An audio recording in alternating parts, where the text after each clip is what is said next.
Film and cinema date back to the late 19th century with the invention of the first motion picture camera by French inventor Louis Le Prince in 1876. In the early periods of cinema, films were nothing more than minute-long pieces that conveyed everyday events, sports, or slapstick comedy in a single scene. These films consisted of hardly any cinematic techniques, with just a locked-off camera that were black and white and with no sound.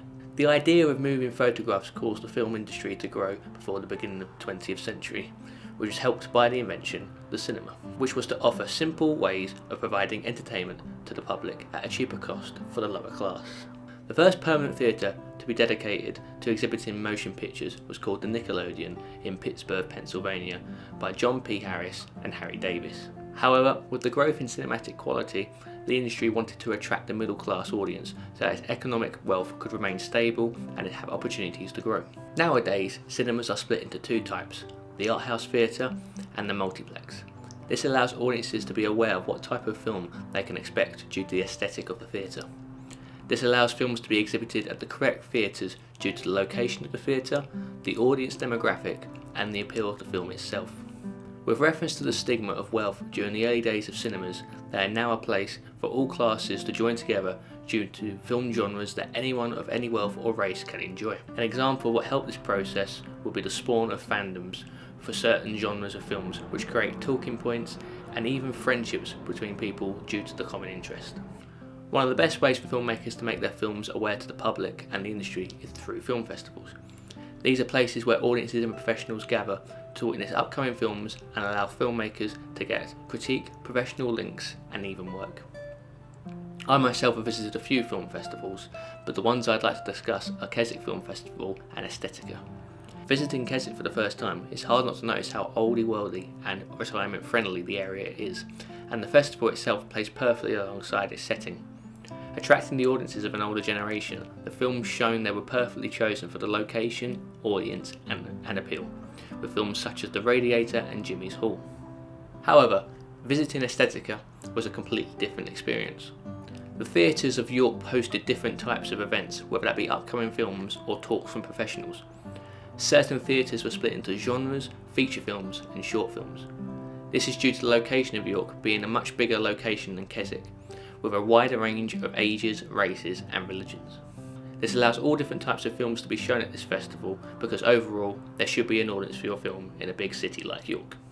I personally will be exhibiting a film I'm currently working on at the University of Derby degree show called Cine 17. My film, along with others, will be displayed to an audience of students and lecturers, invited guests, people from the industry, and the public. I hope to use this opportunity to gain critique and professional links to further my career opportunities.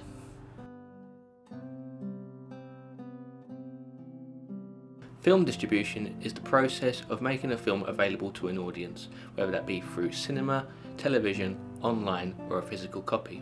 In the 1980s, a business model was created called release windows to keep different instances of a film from competing with each other.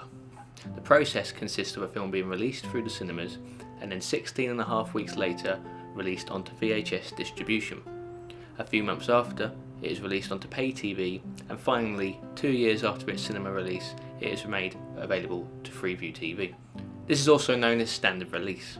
Going against the standard release process, an experimental method was recently created called a simultaneous release. This is where a film is made available to the consumer through different means at the same or short periods of time. Films such as The Killing Joke were distributed through the system by being released through a DVD and Blu-ray and also through selective screens. This system has received very mixed reviews from the industry, with opinions such as the CEO of Dogwood Pictures stating that it is the only way for the independent films to have a shot against studios, whereas director M. Night Shyamalan states that movies will lose their magic if they do not play in cinemas. Fitting nicely alongside Shyamalan's statement is the direct-to-video distribution system.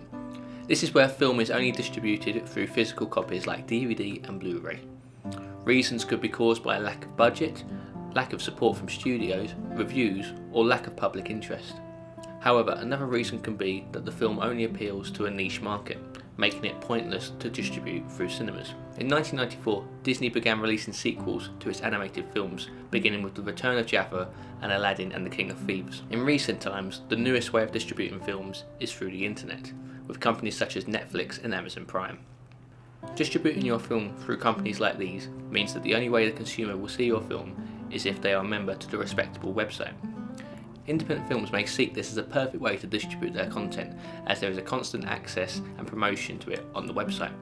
However, bigger films may seek elsewhere, as once acquired by the online distributor, the film will no longer have the rights to be shown at any cinema or TV network, meaning that anyone without an internet connection will never see your film. Of course, you can't talk about online distribution without talking about online piracy. A recent study quoted by The Guardian suggests that 30% of the UK population is active in some form of piracy, either through streaming online or illegally downloading. These thefts cost the industry approximately £500 million a year. Sites such as Pirate Bay and Kick-Ass Torrents have recently been made nearly impossible to access through firewalls. However, unblocking apps are constantly being made available to get past these security systems. As a student, I can understand some of the reasonings behind internet piracy. The average price of cinema admission in the UK rose from £4.87 in 2006 to £7.17 in 2015, causing a 7% rise. At my local Showcase cinema in Derby, 2 general tickets would cost me £18.80. From a student's point of view, why pay a ridiculous price when there are easy ways to view online for free?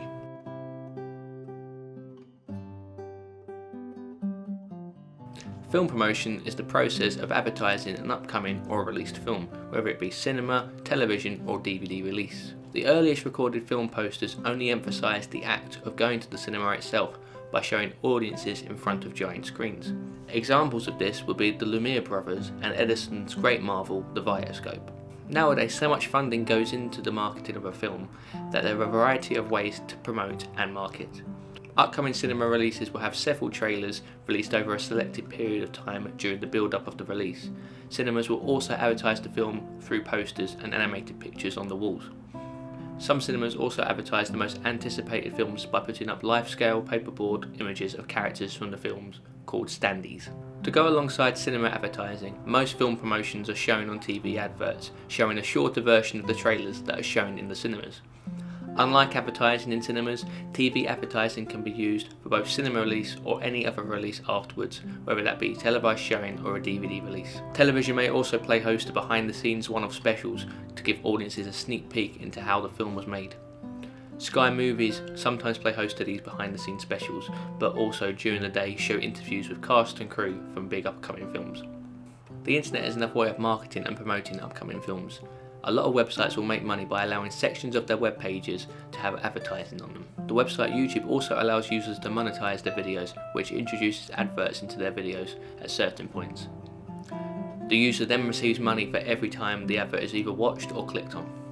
Production companies may even release short content online during the build-up of a film. Disney released 7 short films on YouTube over the course of production to advertise their upcoming film, The Muppets, in 2011. Smaller productions may also use the internet to advertise their films by using certain websites to ask for funding. Me and my team have recently used the website Indiegogo to advertise our project and ask for people to donate to our film to allow us to go ahead with the project. Not only does this help with the funding side of things, Indiegogo allows you to post regular updates and advertisements to your page so that donators and other visitors can get an insight into how your project is going and when they can expect to see it. You can also dedicate a section of the page to a video, whether that be an appeal video, a trailer, or even both. Finally, another way of promoting your film is through merchandising. This could be anything from toys and branded cups to co-advertising projects that feature in the film. One big example of a film that does co-advertising is the James Bond series.